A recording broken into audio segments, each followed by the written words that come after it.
Bueno, es una película que filmamos, si mal no recuerdo, en 2017, Ujú. a principios de 2017.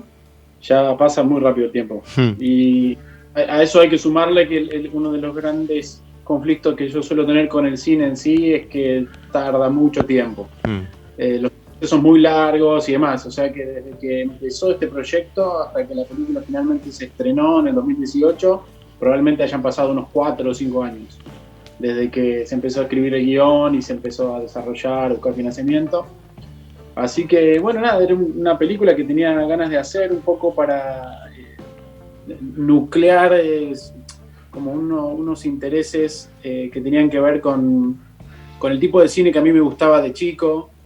Las películas que había hecho antes de repente se corrían un poco de eso, transitaban una zona más entre el documental y la ficción, algo como de un cine un poco más del que llaman de autor.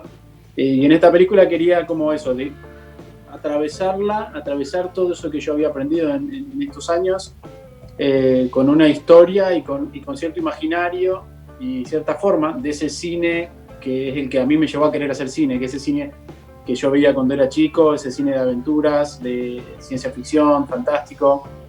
Y bueno, un poco eso, ¿viste? Una película casi nunca surge de un lugar concreto y de una sola idea, son un montón de cosas que se empiezan como a interconectar y a interpelar entre sí, y bueno, eso, un poco por ese deseo que yo tenía de reencontrarme con el cine que a mí me hizo querer hacer cine, mezclado con, bueno, de hecho creo que también con las ganas de laburar con un elenco de niños también era algo puntual, que creo que era algo que me habilitaba a creerme a mí mismo también la posibilidad de contar esas historias.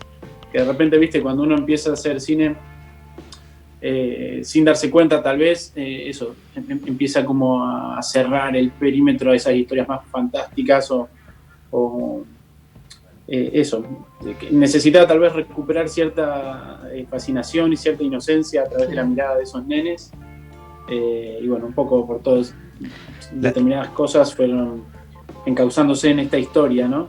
En esta especie de road movie a pie. Se trata justamente de un grupo de chicos que se encuentran solos en su pueblo porque los adultos han quedado dormidos, ¿no?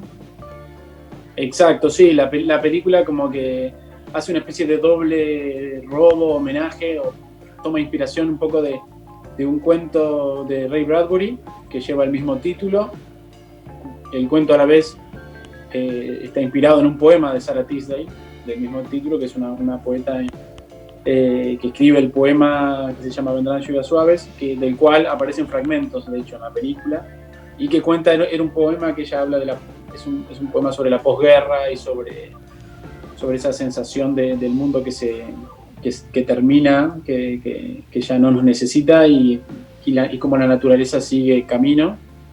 Y bueno, era un poco tirar de todos esos hilos y repensar un poco esa posibilidad con una mirada tal vez un poco más optimista, donde en el poema, tanto como en el cuento de Bradbury, lo que se explora es como la posibilidad del mundo sin adultos, sin personas, en realidad, donde la humanidad ya no tiene lugar.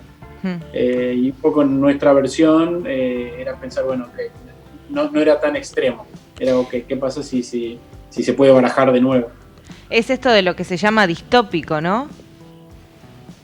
Sí, es como es un mundo, es una distopía en el sentido de eso, de que es un mundo posible que no fue. ¿Cómo es trabajar con niños como actores? Además en la película hay perros que también son difíciles de llevar, ¿no? De controlar. Que entren en el cuadro, etcétera. Bueno, eso es muy loco porque a mí, viste, todo cuando empiezas a hacer cine es como, está como el famoso lema, viste, que no hay que laburar ni con niños ni con perros, ni con animales. Pero la verdad es que en el caso puntual de la película, para mí fue todo lo contrario. Como te decía, los nenes eran como un atajo a esa ficción, a creerse esa historia, y eran una fuente realmente de inspiración y de pilas tremendas. Estaban muy felices de participar. ¿Aportaban ideas mientras iba filmando? Totalmente, estaban todo el tiempo proponiendo cosas, entusiasmados. La película, si bien tenía un guión, ellos no lo conocían, lo iban descubriendo a medida que lo íbamos filmando, tratamos de filmarlo de manera cronológica también, entonces también era un tránsito real el que ellos iban haciendo a través de la historia, y como te digo, estaban muy contentos, primero porque faltaban a clases, y segundo porque estaban pudiendo participar de la película, y era un juego realmente. Imagínate que mientras filmamos, creo que no me acuerdo si eran 2 o 3 versiones de la secuela habían escrito ellos. Ya llegaron ellos mismos con ideas de lo que pasaba después de la película y que querían seguir filmando. Qué bueno. ¿Y cómo lo seleccionaste? Y se hizo un casting en Crespo, también un casting bastante multitudinario para lo que es la zona, vimos como más de 150 chicos. Y bueno, y salieron de allí los que yo creía que podían realmente aportarle lo que la historia necesitaba, y la verdad que eso, como yo digo, fueron unos cómplices como fantásticos, inigualables en eso, y solo me dejan con ganas de seguir laburando de esa manera, porque la verdad es que eso, como actores fueron increíbles en cuanto al compromiso y a todo lo que aportaron, y como te digo, y como cómplices, eso, en la energía que llevan, ¿no?, a lo que están haciendo, realmente les importaba. Hace un momento mencionaste que los niños no conocían el guión. ¿Vos cómo te llevas con el guión? ¿Te atás a lo que fue preestablecido o vas jugando con la posibilidad de los cambios a medida que el rodaje avanza? Bueno, eso en realidad siempre hay un guión, lo que no quiere decir que haya un guión en términos por ahí más paradigmáticos de una estructura dura y firme y que haya que reproducir, pero siempre hay un guión, hay una historia que puede ser en forma de una colección de notas, en forma de algunas escenas, algunos diálogos, y entonces nada, yo personalmente en las películas anteriores, incluso en esta, un poco por el diseño de producción que uno maneja, creo que la posibilidad de estar permeable a todo lo que pueda surgir en el transcurso del rodaje y a todo lo que pueda ir apareciendo, que vaya contando esa historia, es tan valioso o más que lo que uno pueda haber pensado antes. Porque cuando uno está escribiendo un guión o pensando, por lo general estás solo en tu cabeza. En cambio, ahí estás en contacto directo y real con el mundo y con todas las personas y todas las energías que van dándole forma a esa historia que uno va poniendo frente a la cámara. Entonces, en ese sentido, si bien hay un guión, nunca es un guión estricto, o es un guión realmente muy permeable, pero siempre con el horizonte claro, ¿no? Siempre sabiendo qué es lo que es pertinente o no para la historia. Iván, ¿cómo llegaste al mundo del cine, a ser director? ¿Qué fue lo que te generó curiosidad para formarte y, bueno, tener estas producciones? La verdad es que tengo un recuerdo bastante bizarro del momento en el que decidí hacerlo. Fue siempre como que desde muy pequeño, nada, me la pasé encerrado porque era asmático, entonces miraba tele, miraba películas, casi que no podía salir a jugar como hasta los 8 años. Mira. Yo creo que eso tuvo bastante que ver. Y era como eso, esa imagen de estar ahí en el umbral de la puerta mirando para afuera y flasheando con las películas que iba viendo en la tele.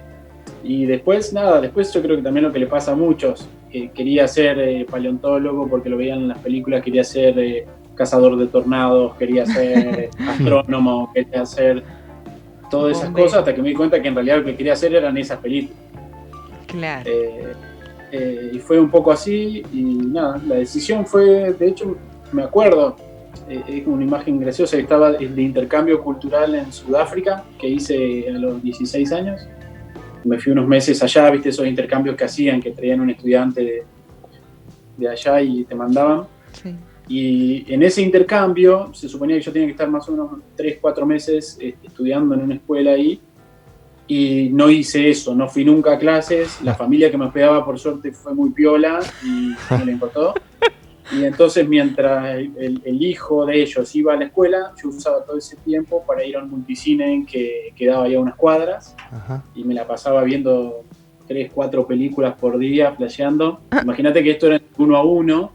En Sudáfrica estaban 10-1, el RAN estaba 10-1. ellos no podían entender cómo teníamos un peso, un dólar nosotros, y nosotros luego vendríamos a entenderlo más tarde.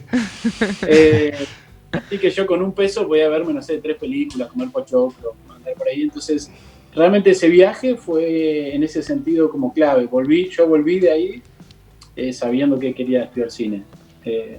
Así que fue bastante simpática la imagen esa, como de, me acuerdo de ir caminando ahí, salir del cine una de esas tardes, con un día de lluvia, con sol, muy raro, ver a toda la gente que llevaba los bolsos en la cabeza, caminando así, y como vi cómo pegaba el sol, la lluvia, y dije, che, me parece que en realidad lo que yo quiero hacer es cine.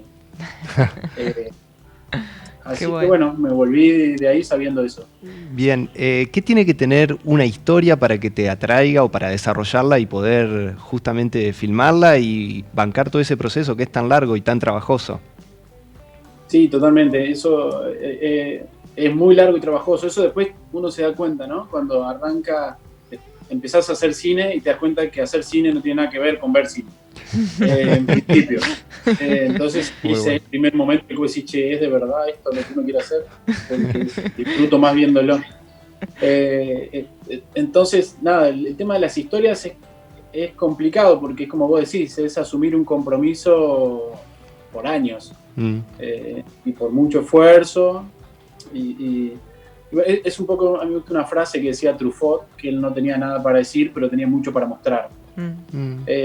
Y es un poco eso, las historias aparecen de eso, cuando uno te persiguen ciertas imágenes o eso, ciertas ideas que uno quiere mostrar, ¿no? Como si, bueno, el vínculo entre dos amigas, el amor de un padre, determinadas historias que habilitan esas imágenes que por alguna razón u otra persisten, son las, bueno, después es como decía hoy, empiezan a tomar forma y empiezan a pararse en esos sedimentos de todas esas cosas que uno va guardando.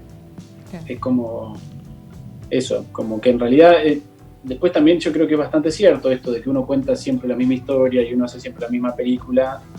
Es un poco así, y lo único que va cambiando es el lenguaje que uno empieza a experimentar o con el que uno empieza a jugar, o la investidura de esas historias. Pero ¿cuál es ese común denominador en vos? No, todavía no sé si como dicen, no sé si me corresponde a mí entenderlo del todo o descifrarlo. Capaz que me bloqueo si algún día lo tengo claro, pero nada, yo siento eso, como digo, son imágenes que a mí me gustan mucho, ciertas imágenes que dejan en evidencia los gestos de empatía y cómo la gente se conecta. Qué bueno. En principio creo que hay algo así de esa idea abstracta de cómo la gente puede entrar en comunión entre sí de alguna forma, ¿no? Creo que eso es como una especie de horizonte muy nebuloso, pero que por ahí es el camino. Por ahí van rondando las historias que me empiezan a hacer mover las antenas. Claro. Iván, en este programa siempre proponemos un juego a los realizadores y que tiene que ver con elegir películas, ¿no? De diferentes momentos de la historia del cine.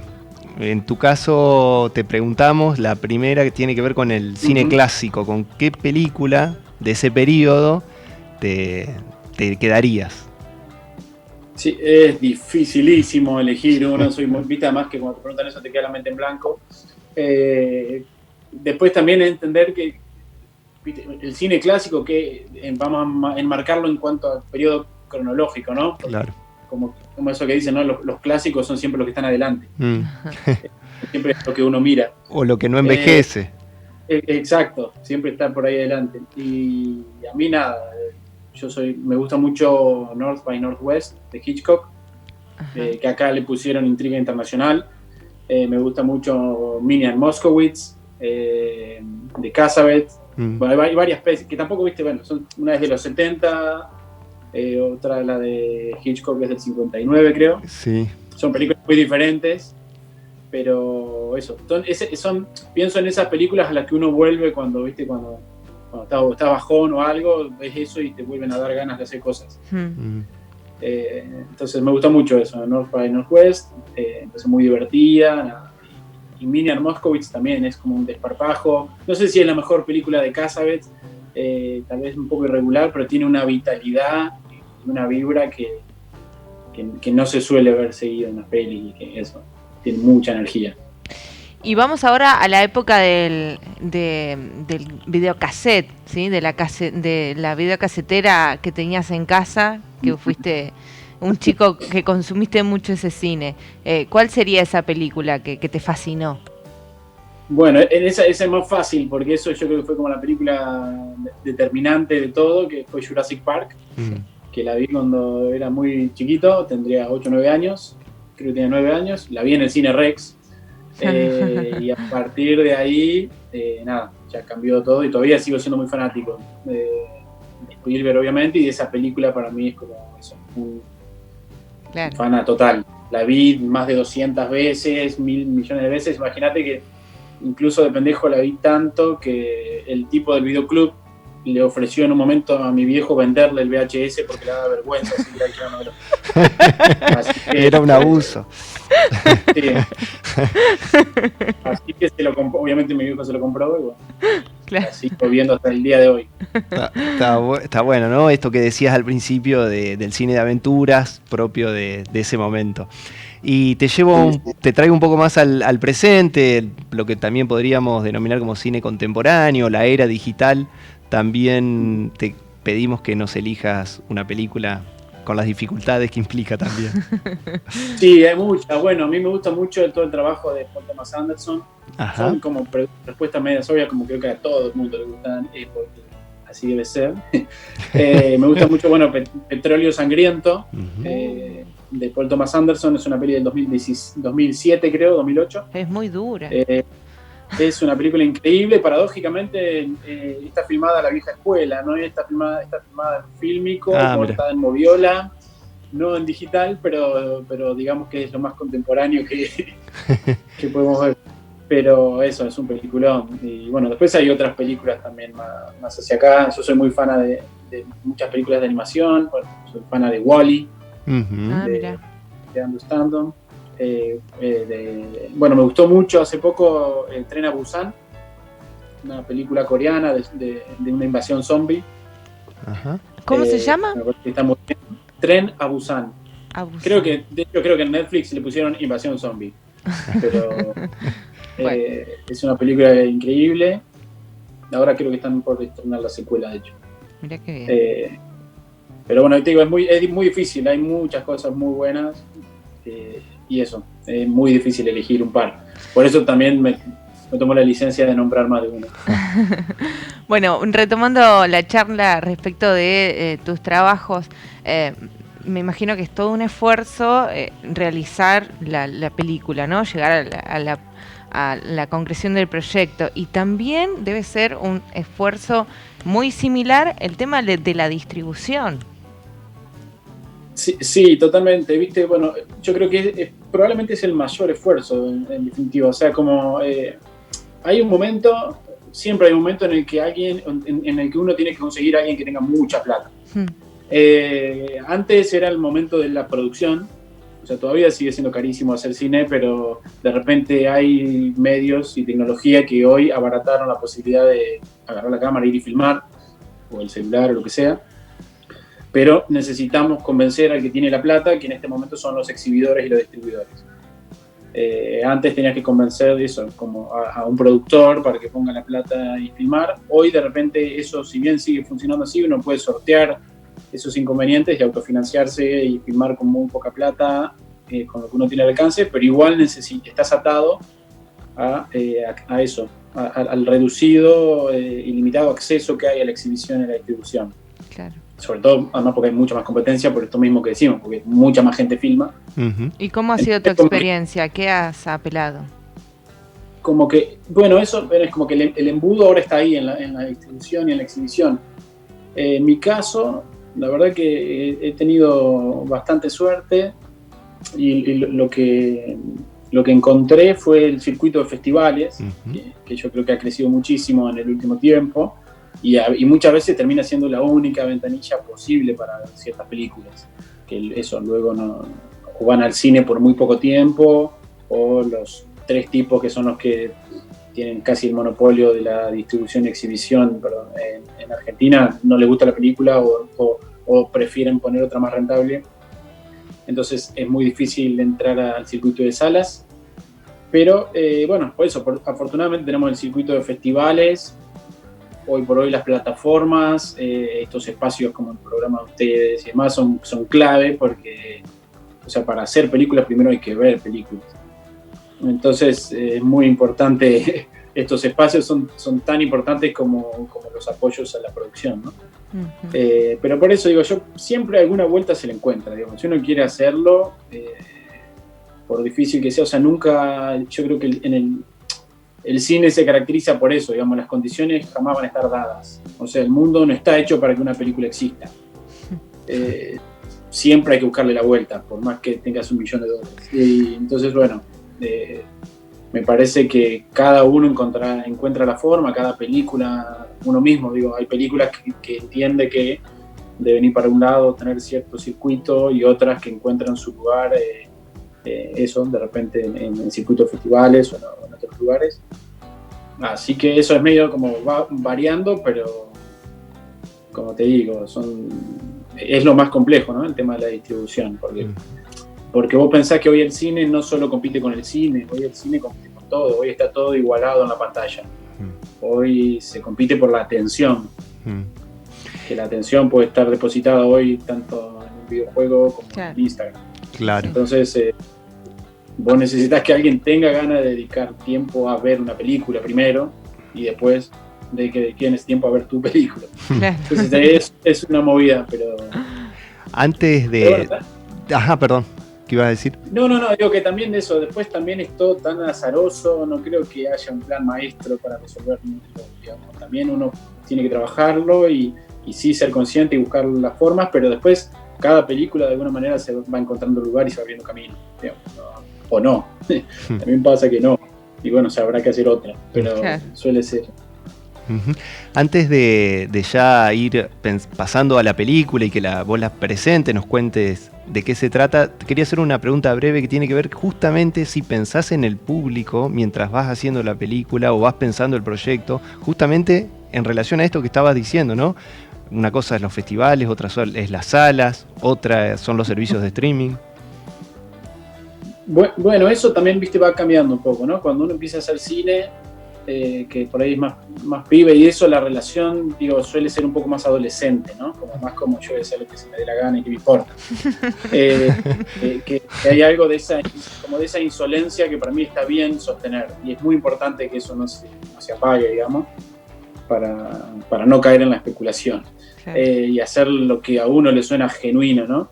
Pero luego, obviamente, uno siempre piensa en un espectador, pero como decía alguien por ahí, digamos, uno piensa en el espectador, pero no es en lo primero que piensa, es en lo último que piensa. Primero, me refiero a una cuestión cronológica. Vos primero pensás en la película que querés hacer, en cómo lo querés hacer, en cómo pensás que eso puede ser la mejor versión de esa película, y luego, sí, obviamente, vos pensás en el espectador, pero el motor inicial no puede ser nunca ese, ¿no? El motor inicial siempre es algo que resuena por ahí como en el fuero más interior de uno, o en los anhelos y en los desafíos que uno mismo se impone, y luego viene a entrar el espectador.